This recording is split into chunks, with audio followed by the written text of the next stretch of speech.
Where are you now? The ceremony is starting." I shouted into the phone, finally reaching my husband, Keith. On a family trip to Italy? On our daughter's wedding day. To this, Keith just laughed and hung up the phone. Family, indeed. I repeated that thought in my mind, as if realizing them anew.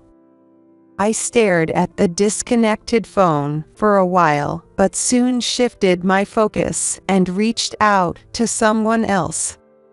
About the matter I had requested before, I need it done as soon as possible, starting now.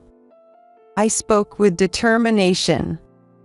"Yes, I leave everything in your hands. Please start immediately." "Understood," came a very spirited response from the other end. By the way, this contact was with a civil engineering company that has been close to my family home since long ago. And inwardly, I thought to myself, while suppressing my laughter, "Go ahead and enjoy just this moment. Your so-called family trip. Because this might be your last pleasure. My name is Diana Woods, 52 years old. I'm a housewife with 2 children. My husband, Keith, is 55 years old. Our marriage, about 30 years ago, was a sort of arranged marriage intended to bring our companies closer together. But that marriage life is likely to end soon. It's due to Keith's recurring issues himself. There were initially no signs of separation during the early times of our marriage. At least, I thought we could build a warm home together, despite the marriage being largely for business reasons. Keith thought so too, at that time. That changed after our 2 children were born. Shortly after getting married, I got pregnant and gave birth to our first child, John. The following year, our daughter, Lucy, was born. The children were a joy, but parenting was harder than I imagined. At that time, Keith, just around 30, was still in his training period at his father's company. Perhaps that was the reason, or maybe it was just too much stress. Even when he came home, he didn't participate in parenting. Despite seeing me overwhelmed with the cries of our 2 children, he did nothing. Rather, something seemed to have cooled off, and he began using work as an excuse to stay away from home more and more. Well, honestly, I had my regrets too. At the time, I was overwhelmed with childcare and insisted on handling it without anyone's help.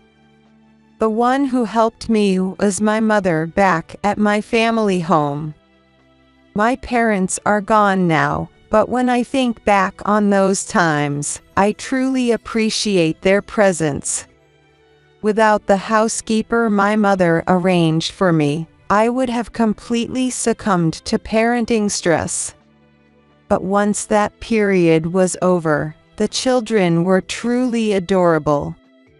With Keith sinking into his work and barely coming home, parenting became my life's purpose.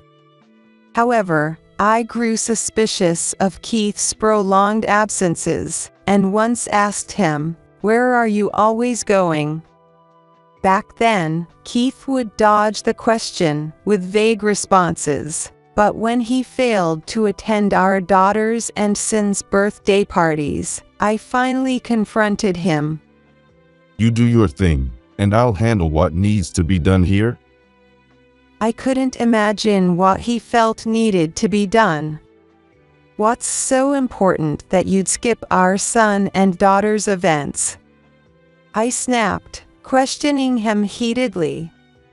In response, Keith would say this, You know I have a sister who's much younger than me, right?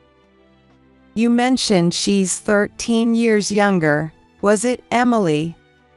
Yes, it's Emily.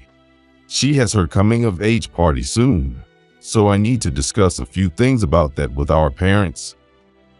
His tone suggested he prioritized his sister over our children, making me retort sharply, "What did you just say?" But Keith responded as if it were the most natural thing. You've been so busy with the kids, ignoring me, so you probably didn't know, but they're going through a tough time too. I was at a loss for words. But this kind of incident kept happening. Keith started making excuses because of his sister, even for attending open houses at the kindergarten and elementary school. He wouldn't come to birthday parties of the kids, but would go to adult celebrations. He skipped the open houses, but attended Emily's graduation ceremony. What exactly is home to Keith, and who does he consider his family? I often wondered. And so, I ended up hosting our children's birthday parties alone and attending their open houses and graduation ceremonies by myself. In our children's milestone photos, the father's figure was absent. Eventually, the children also realized that their father did not participate in their events. As they faced exams, college admissions, and job searches, they moved forward on their own volition. Both would first explore what they wanted to do on their own, find suitable schools, and consider if they could get admitted before consulting their parents. To me, they would merely ask, "I want to go here. What do you think?" Because I don't want to burden you, Mom. I heard these words as early as middle school. It's not bad that they know what they want to do. It also shows they have a strong sense of independence. But as a parent, especially seeing their father and realizing he couldn't be relied upon, I couldn't help feeling sad. I hardly set a good example myself. Since getting married, I had been a full-time housewife. Well, occasionally, I was called upon due to my family's company business. It seemed to have been considering leaving me some assets early on, and my brother agreed with this too. My parents were both deceased about 10 years ago.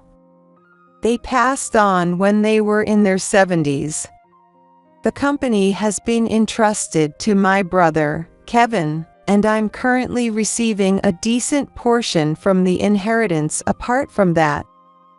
As for Keith's sister, Emily, spoiled by Keith and her parents, she landed a job at a subsidiary through her father's connections after her coming-of-age party and university graduation ceremonies. But it seemed she was never really into working. After working for 2 years, she quit her job as easily as if she were about to start her bridal training. Apparently, she never liked working in the first place, and ended up living a leisurely life at her parents' home. And again, neither her parents nor her brother Keith had anything to say about it. It seemed like they were actually pleased that she couldn't handle it, and were happy that she didn't work. Later, she actively pursued arranged marriages, but they always ended up broken off for some reason. Apparently, most of these breakups were due to Keith's opposition. And whenever Keith opposed, Emily would simply take his word for it, saying, "If Big Brother says so." Before you know it, she's in her 40s. I heard she's just staying there without getting married at all. By the way, her parents are now in their 80s. Unlike my parents, who passed away early, my in-laws are still robust and active, but you'd think they would still have some concerns. Yet, Emily doesn't do anything and continues to live her carefree life. Because he's still healthy, my father-in-law remains the company president, and Keith shows no signs of taking over. Keith probably wants to take the reins soon, but it seems his father is not ready to step down. I don't know the reasons for that. I had lost all fondness for Keith a long time ago. My brother and his wife also said it would be best to get divorced at some point, and with the kids now independent, I'm considering starting a second life of my own. Fortunately, my parents left me a considerable estate early on. With that, I can start something new or take a break if I choose. I've been thinking about it for a long time. I was also gathering evidence that would be advantageous for me in the divorce. My brother's lawyer has been advising me on this matter. However, an event that put these plans on hold occurred.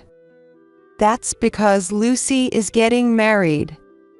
The groom is 8 years older than her, a colleague at her brother's company, where Lucy met him as a senior employee. He's quite capable and was said to be likely transferred to an overseas branch soon. By the way, Lucy, having seen Emily as a bad example, made sure never to disclose her family connections at work. Boasting about such things is foolish, just like in school. If you flaunt being rich, you're bound to be disliked. That was Lucy's reasoning. I did try to inform Keith about the wedding. But as expected, he kept saying he was too busy, and every time I brought it up, he would quickly make an excuse to leave. I just responded with "Oh, is that so?" Nevertheless, I informed him of the date and venue via invitations and messages. But I didn't bother confirming the schedule directly with Keith. And on the day of the wedding, we all headed to the venue.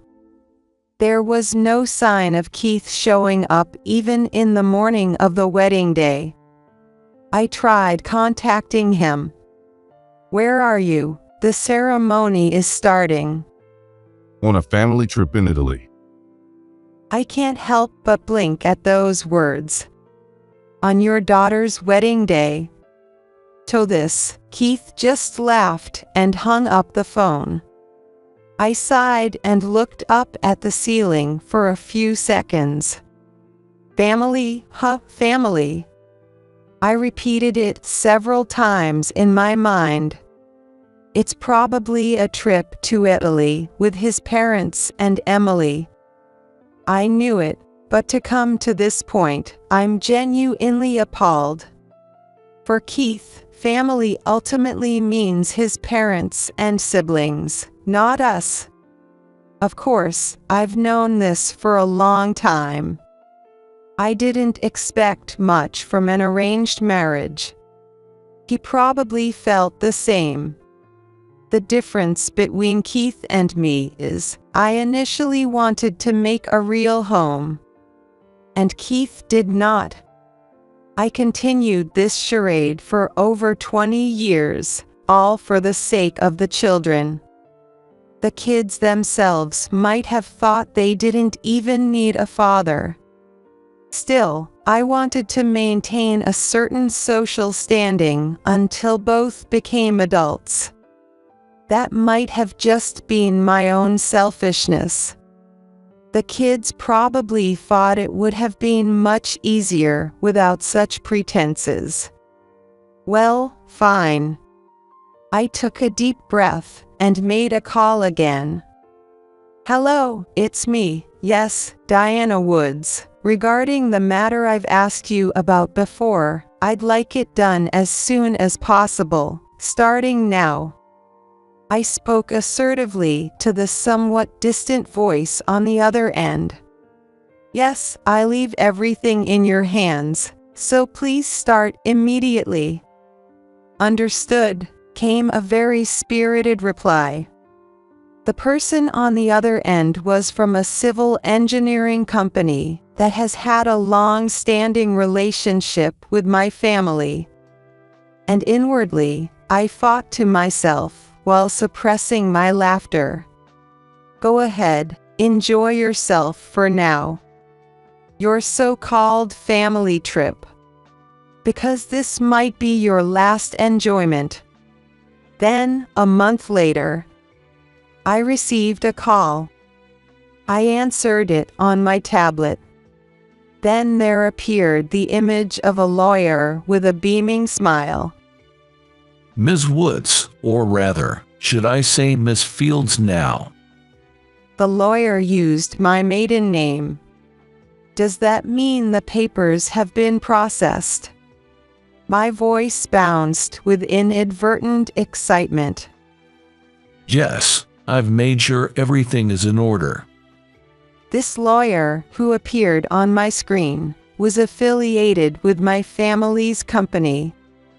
I continued, asking him, could you tell me what has happened in these past 2 weeks? I thought you might ask, so I've prepared everything. Facing the lawyer on the screen, I couldn't help but smile and laugh. Currently, there's a distance as long as a fifth of the Earth's circumference between me and the lawyer. I've bought a house in Germany.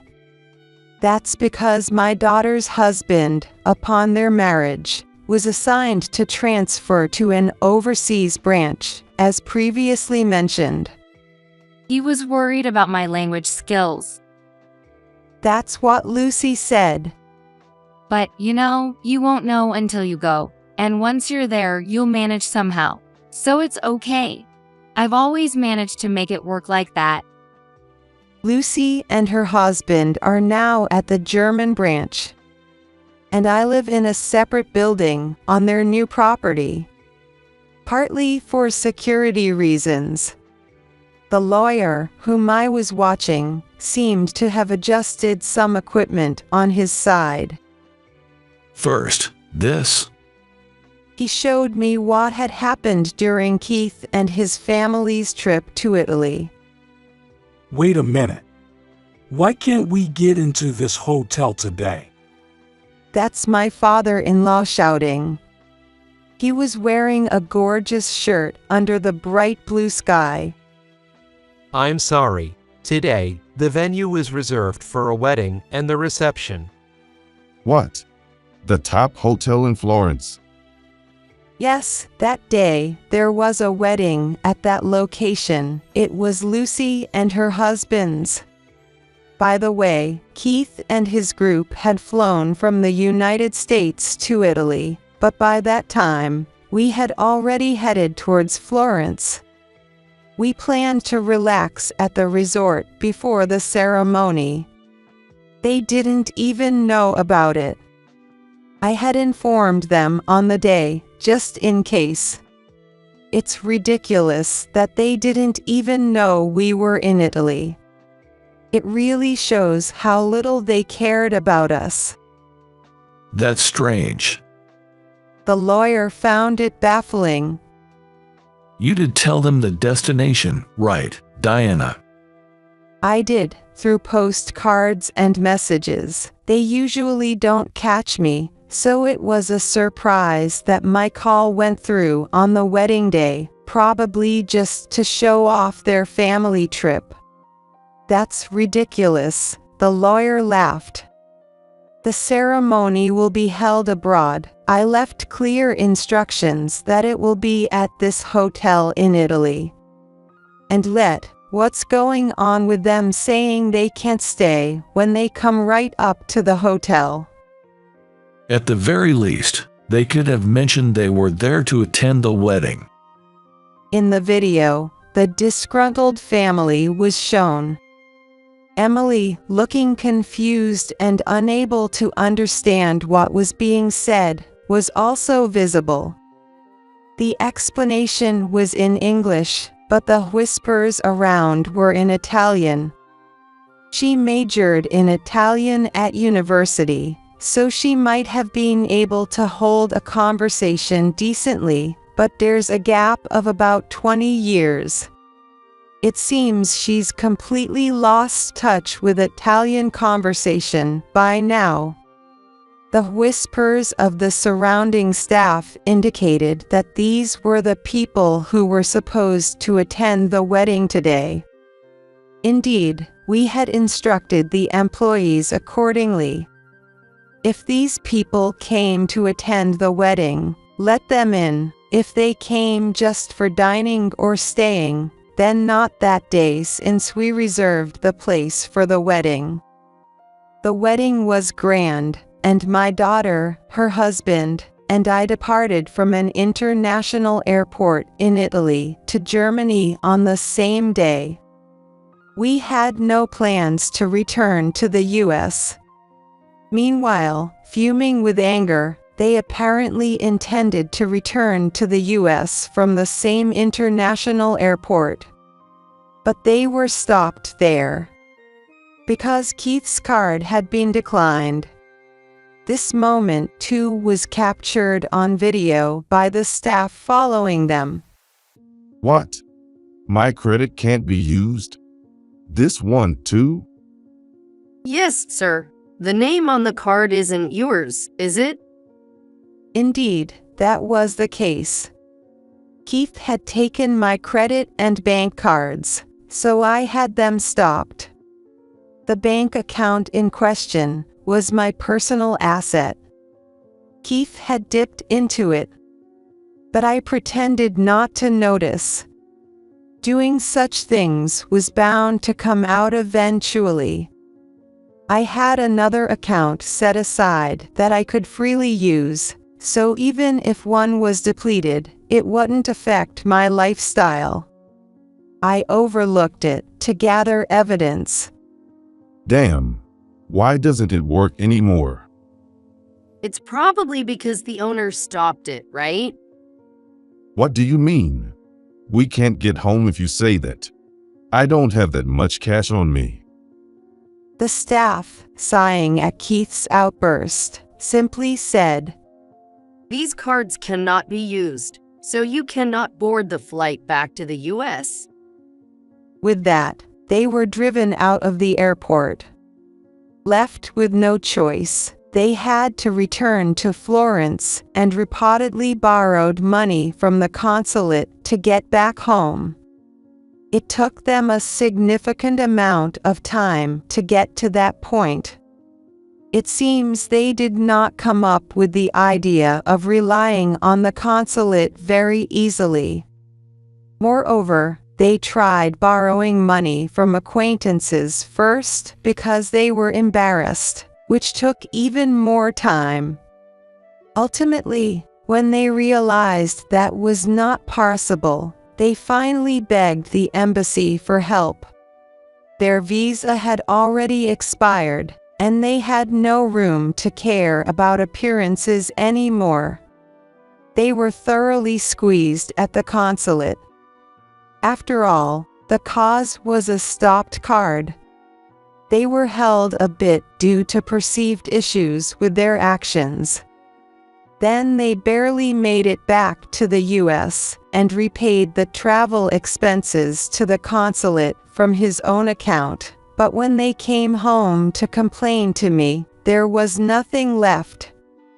I couldn't help but burst out laughing at the sight of them then. What the hell is this? Keith screamed in front of where our home used to be. And my in-laws dropped their luggage.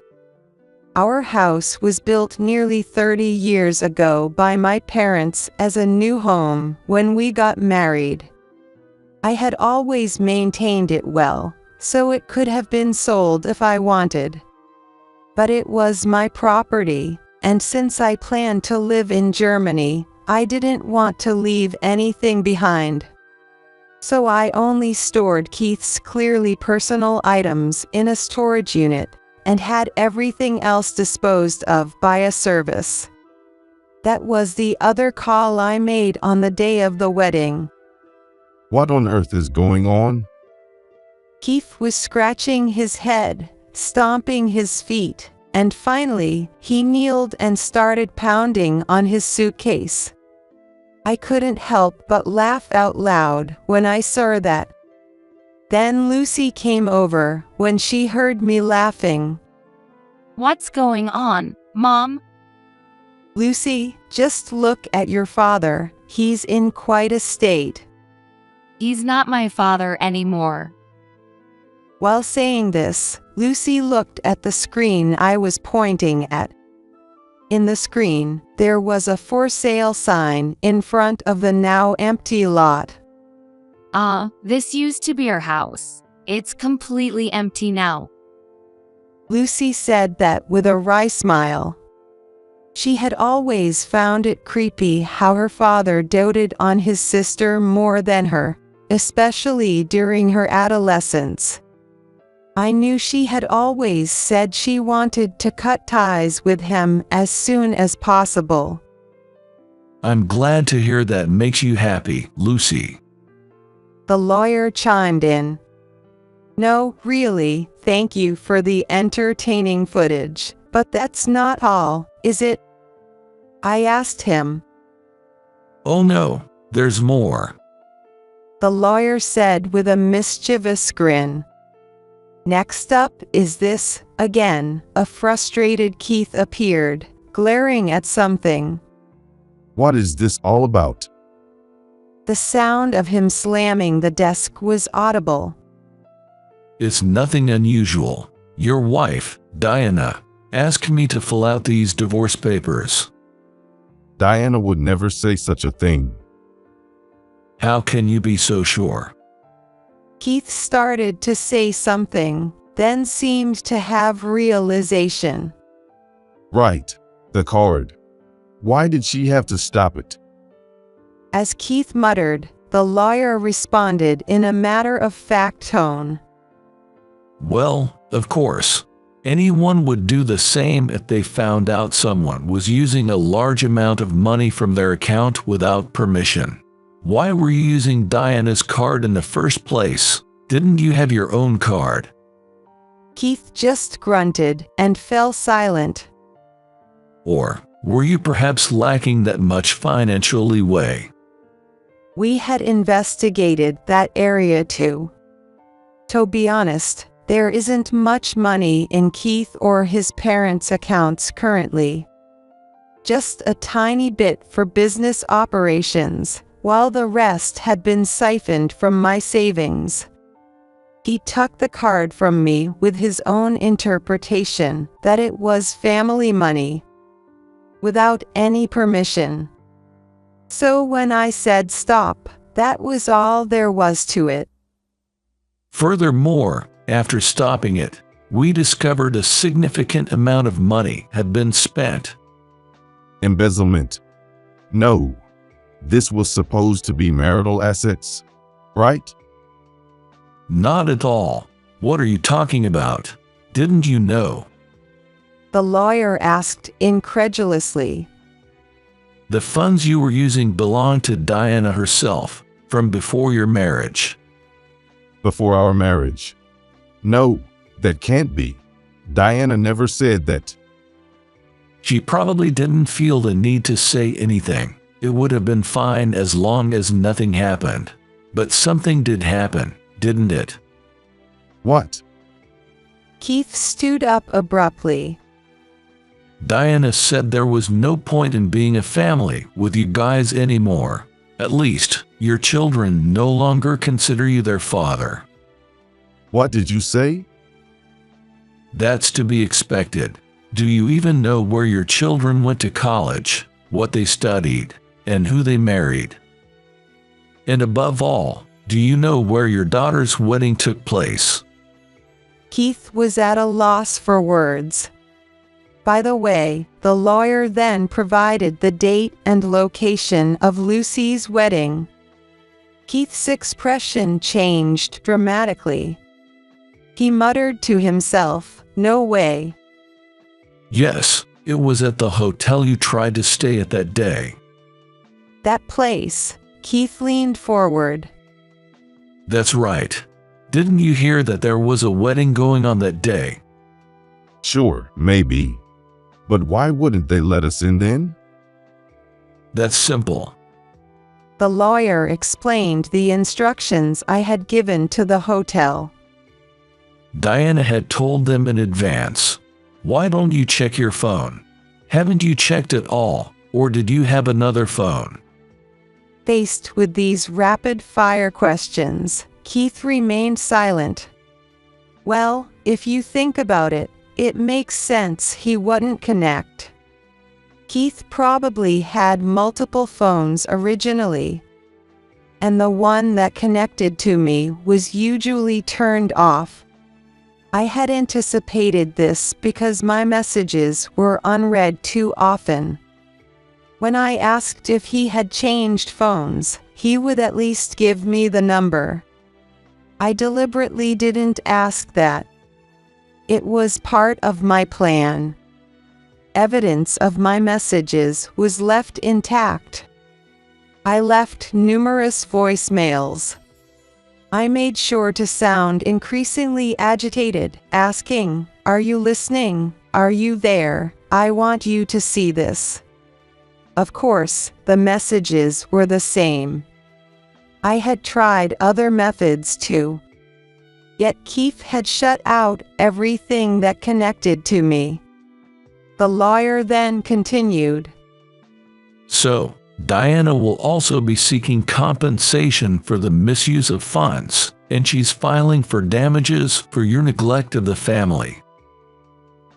And I've been informed by her family that they will also cut off any financial support to your company. What? Let me see Diana. Please let me see her. Keith begged, nearly in tears. No, that would be pointless. Why? Where is Diana now? She's definitely not in the US anymore. At that moment, Keith's face was a sight too pitiful to behold. After the wedding, Diana and everyone immediately went to the United States. What? And you were detained while she left with ease. Hearing this, Keith clenched his fists, trembling. Lucy, watching beside him, couldn't suppress a snicker. "So, what do you think?" the lawyer asked us. Very entertaining footage. Is there more? Yes, there is. This is from a recent event after Diana's divorce was finalized, which also led to the dissolution of the business partnership. Kevin and I had personally visited the company to record this. The lawyer then showed me another video. The support is cut off. What does that mean? Our company can't survive without your support. This time it was my in-laws who raised their voices. Both of them, with sunburned faces, asked the question. Yes, what's with the sunburn? Did you go on a trip somewhere? On the screen, Kevin was asking my father-in-law. So the wedding.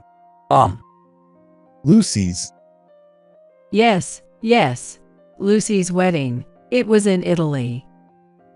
Kevin then grinned slyly. Actually, I was there that day. The two of them gasped. Of course, it was my lovely niece's wedding. My wife and I both attended the ceremony in Italy that day. Oh, and by the way, I'm fully aware of what you were doing that day. Sweat dripped profusely from my in-laws' faces. And yet, you didn't immediately remember Lucy's name. How little interest did you have in those kids? Kevin pressed them at this point. So think, you can even remember the name of one of your two grandchildren. What does that say about you? Well, no, those kids never really took to us. Whether they took to you or not, have you ever done anything for them? Both were at a loss for words. But then, suddenly, someone burst into the room. Wow, heavyweight. Amazing. How old is this person? Lucy gasped and blurted that out. The person who suddenly appeared on screen was Emily. She's 42 years old. My husband is 10 years older than her. Oh no, she was a kittle-tant. Indeed, in today's terms. Now that you mention it, she's been a kidult living at home for 20 years. I wonder what she'll do next. I wondered aloud as I looked back at the screen. If the support is cut off, what will we do? What should I do? There, not the lawyer, but Emily was confronting her parents. Well, what's going to happen now, I wonder? My father-in-law was lost for words as he muttered that. Well, the divorce is finalized, and as such, we no longer have any reason to provide you with financial aid. What? Why did you let the divorce go through? Don't you understand by now? There were many reasons, but the decisive factor was you misusing funds. But those were marital assets. Kevin sighed deeply. Keith also claimed that, didn't he? Well, of course, we were concerned about that, which is why we had already gifted Diana her premarital assets as a living inheritance. Does that mean you didn't trust us? Realistically, how can there be any trust for someone who has misused his wife's assets? Moreover, just how long? How long have you left your own family members, including Diana and Lucy, unattended? My in-laws were speechless. Even I, their uncle, attended their birthday parties. Of course, Diana came to our house too. Well, the fact that we stopped talking about such things a long time ago probably means you weren't thought of as family anymore. It seemed like Kevin was enjoying blaming my in-laws at every opportunity. Yes, just as you imagined those three as a separate family. Oh, yes, I recall on the day of the wedding, Keith told Diana he was going to Italy with his family. Startled, my father-in-law looked up, and my mother-in-law covered her face, exclaiming, "What have you done?" Family? Who? Which family are we talking about? Kevin said that with a broad smile directed at my parents-in-law and Emily. That settled it completely, didn't it? How was that? Thank you. I'm very satisfied. Please proceed with the next steps. There aren't really any more steps to take.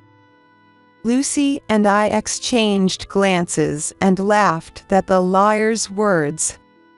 The lawyer would keep us informed about the developments. Occasionally, Kevin would also contact us.